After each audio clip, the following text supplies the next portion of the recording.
Like this is it. This isn't a freaking canoe, right? Where you can just when right, change direction in your little canoe. No, this is like one of those giant freaking one of those giant ships, right? That carries like a whole bunch of freaking goods and stuff like that. The joke them Johns that literally take like a whole hour, 2 hours or something like that to be able to change to turn make a 90-degree turn or whatever, right?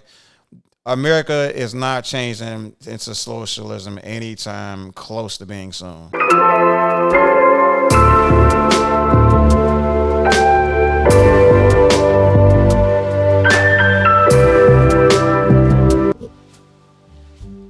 What's up, YouTube? This is HT, aka Higher Thinking, here to remind you to please stop at Dr. Claud Anderson's YouTube channel and watch his videos, right? Watch it unsnipped and unclipped and show some support, man. Stop at the comment section and just leave some roses because he deserves it, right? He's dedicated his entire life to being a warrior for a disenfranchised group of people. And that his work is not ending with him. That remind him that he's cultivated the next generation of warriors that's willing to continue to fight that he's left off on, right? So, please stop by and show him some love. And in the meantime, enjoy this video. And tell others, absolutely. Please tell everybody about Dr. Claud Anderson, everybody that you know. Open up the dialogue about this, man, and the more people that's talking about him and his solutions, the sooner we can achieve the best possible solutions for Black Americans. Hi, welcome again to my YouTube channel, Connecting the Dots. I'm Dr. Claud Anderson, your host. I'm going to pick up now on part 2 of what are devices that were used to constrain and to maintain the racial status quo in America.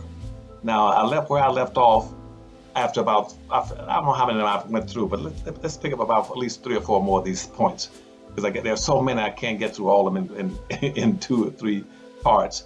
But let's pick up another one. Another common way they try to maintain the status quo in Black folk is to direct Black folk into involved in symbolic, insignificant, wheel-spinning kind of activities that leads to nothing.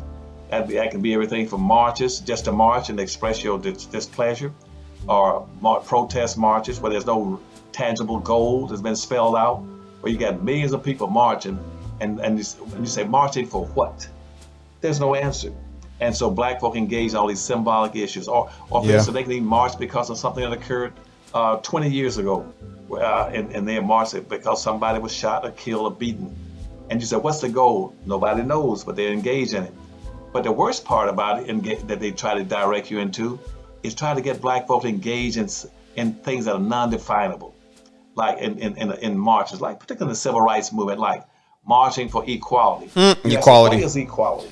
What is equality? How do you determine when you got equality? What are you looking for in equality? And when white folks in the old days, in civil rights days, I can recall very distinctly when I was over education in the state of Florida, we asked white people, say, what do you people want? And Black folks would say, we want equality. What else do you want? We want equal opportunity. Mm-hmm. What else do you want? We want to be somebody.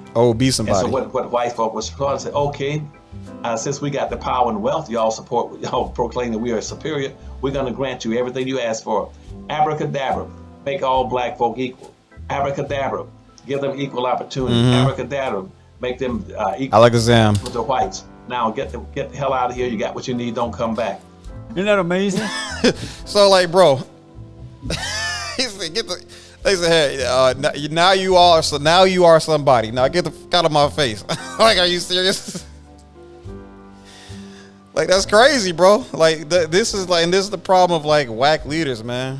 That this is what happens when your group gets infiltrated by agents.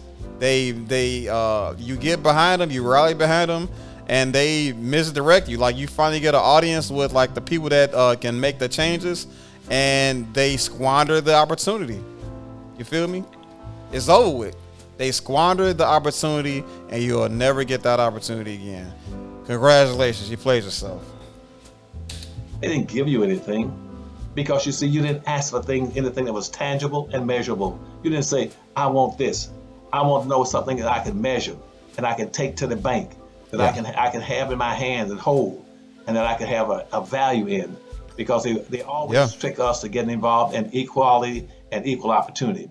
And more importantly, build generational wealth off of. Right. Just saying. And what they fail to tell you is that you live in a race-based society.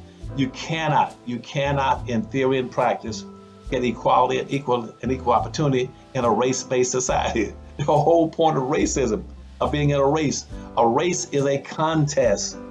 It's when people engaging in a competitive activity. Spoke about that earlier. A horse race, a bicycle race, an automobile race.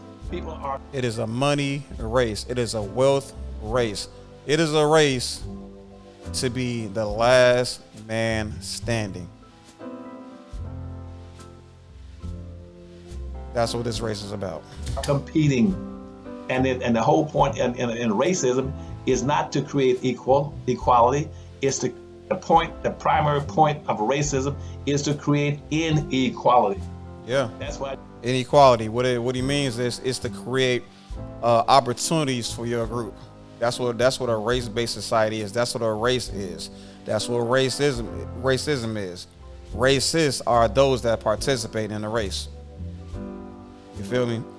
My thing is, all I'm trying to, I don't like the negative connotations of being called a racist, but I do want everybody to understand that they are participating in a race, whether they like it or not. Right? Now you go to the horse race, the Kentucky Derby, you line all the horses up together and say, now, when the gun goes off, you horses start running and run around the tracks. When you get to the end, we want to identify the one who comes in first place, or comes in show or place, win, show or place. Now, nobody wants to expect all those horses come in at the same time. Nope. That would be foolish. It's impossible. That defeats the purpose of having a race. It's for everybody to start out equal and come in equal. Can't happen. But unfortunately, our people look for equality in these and look and say, well, we want to catch up. And so in the race, black folks say, well, if we look for equality and equal opportunity, and we're in a race, let's just run along and look behind us and say, everybody catch up. That doesn't make any sense, man. Like it's like, I don't know why, I don't know how they managed to do it, but like we cannot be the ambassadors of equal opportunities, right? Like we did enough trailblazing already. Dr. King, that should have been it. He got the Nobel Peace Prize. We should be getting standing ovation from every group in this nation. Every ethnic group in this nation, each and every one of them. And I'm not talking about we as in black people. I'm talking about we as in foundational black Americans. Foundational black Americans should be receiving a round of applause from Nigerians, Ghanaians, Japanese, Chinese, Vietnamese, Latino, Guatemalan, every Canadian. Every nation under the sun that found solace in America need to be patting foundational black Americans on the back for ushering in equality. We should be done with the equality argument. Black folks should not have to carry the burden of being the ambassadors of equality. LGBT, plus are looking to black people to assist them with this equality stuff. You know what I mean? Like we don't need to be equal. We don't need to be helping everybody finish the race along with us. We black folks are damn near last place.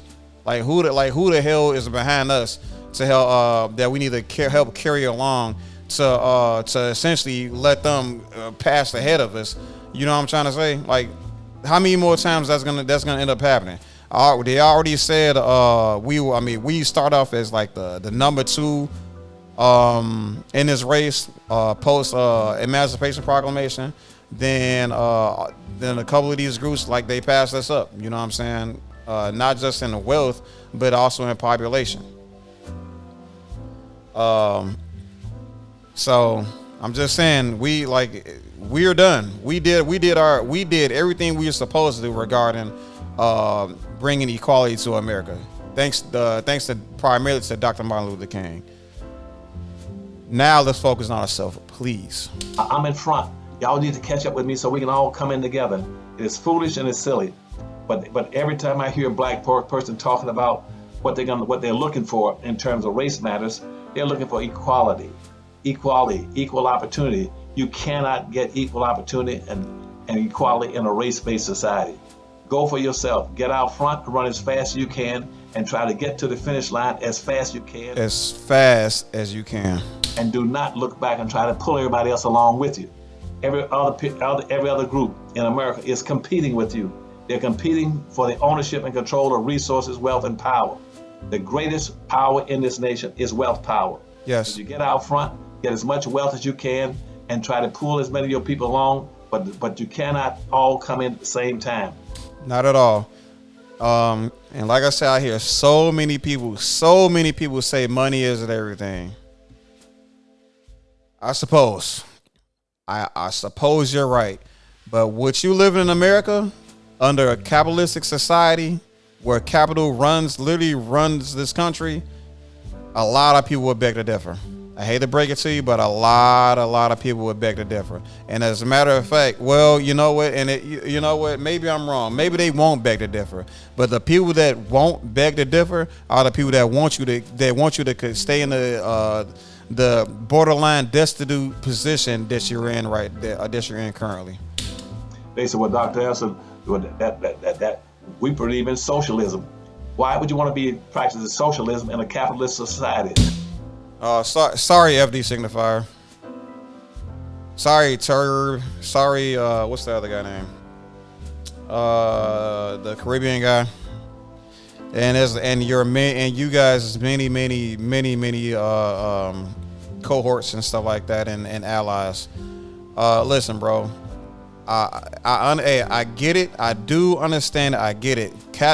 Under capitalism, a lot of bad things has happened to black people. I completely understand. Redistribution, the means of production to the workers, sounds great. But unfortunately, this is not going to happen over some conversations. It is simply not going to happen. The slave ship that is known as capitalism in America is just entirely too big to turn around to steer in a new direction. America has more or less started capitalistic, and it's going to be capitalistic for a really long time until that ship finally changes direction.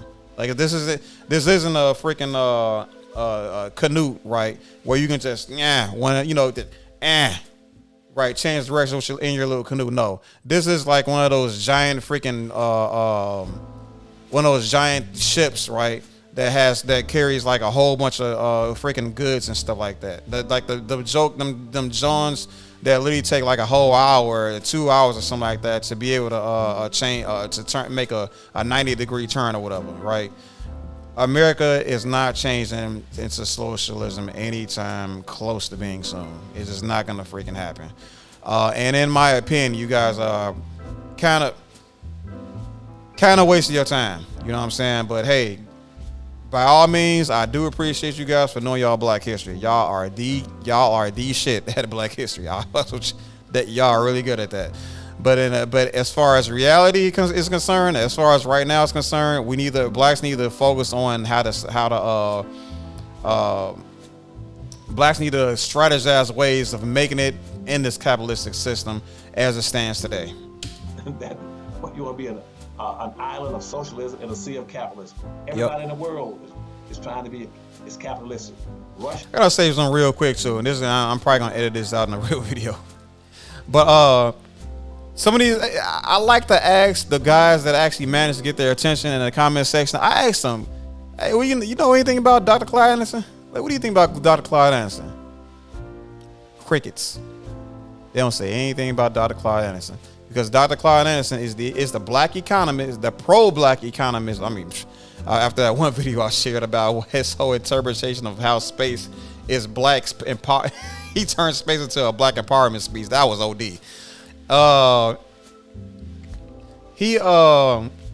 He's the one pro-black economist that is that's preaching pro-black reparations. And they don't want to say, it's like they try to ignore this man's existence. Why? Because they don't have an answer to it. Well, and that's what my program, that's what this is going to be about. That's what my group podcast is going to be about. It's going to be more or less regurgitating the preachings of Dr. Claud Anderson. So let's go. It used to be practice socialism. So did China. They were communist countries, socialistic. They got away from it. Now some of the most competitive capitalist nations on earth are Russia, China, and even North Korea. Everybody's competing to get ownership and control of wealth and power. Nobody's looking for any equality, equal opportunities, but black folk. But yet, our people still are being taught and encouraged by civil rights organizations and political candidates that look for and leftists equality and equal opportunity. No, you tell them, I want to look for self-interest first. Get my people out front, make them come in first, and don't worry about who's going to be behind them in second place and third place. Go for the rope, go for the gold, and cross the rope and get the gold. And that's why I tell black folks, stay away from. Everybody else do it. You feel me? Like literally every other group does it. Like you can look at Chicago, man. Every group that sticks with each other, whether they'll tell you or not, you know what I mean? Them sticking together and creating and crafting and building their own communities within their own little groups and stuff like that. They're practicing this group economics. They're practicing this form of racism that's essentially trying to keep. They're participating in this horse race, this foot race, this competition that we call racism. From anything that's as intangible that you can't measure and count and take to the bank. Go for what you can take to the bank and count and enrich your people with more wealth. We have 1/2 of 1%. We should have enough wealth in our hands that will be equal to our population. We're about 13% of the world, of this country's population. Yeah. Try to own and control as much value and wealth as you have in your population number. Not only in this country, same thing with African countries. African countries in the same boat. I guess blacks in Africa own about 1/2 of 1% of the wealth, just like we have 1 1/2% of wealth in America. But isn't it sad that collectively, if I tie all the blacks in the world together? I don't know. I think we're at 4% now in 2023. I mean, we've always been a blessed people, like athletically, entertainment, entertaining and all that stuff, and like we know how to get the bag, It's just that the system is just so far rigged against us, and we are so brainwashed to not want to do business with each other, But like I said, the system in itself makes it so that the dominant societies is always gonna get their cut out of the money, our sweat, And this is what it is. Like we got that's why I more or less say that we need to just focus on our own. We got to just focus on our own self-interest, and that doesn't necessarily mean that we need to step on other people's toes to get there. You know what I mean? That just means we need to just again focus on ourselves and look out for each other.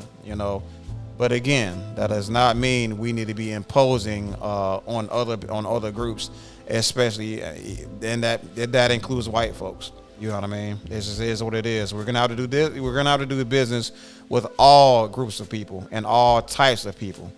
And it's that's just kind of the way it is. But at the very least, try to give your people a little bit of goodwill, a little bit of grace, right? Between blacks in Africa, blacks in the Caribbean, and black in America, you get about 24% of the world population. And even with 24% of the world's population, to show you how bad it is, what the great disparity is, and the inequality is that with 24% of the population collectively, people of African descent around the world, you still own and control 1/2 or 1%. Yes, sir. So quit trying to be equal to all other people. Try to be independent. Confine your interests and your goals to yourself and your own people. Get out ahead in front and run as fast as you can, and don't look back. Yes, sir.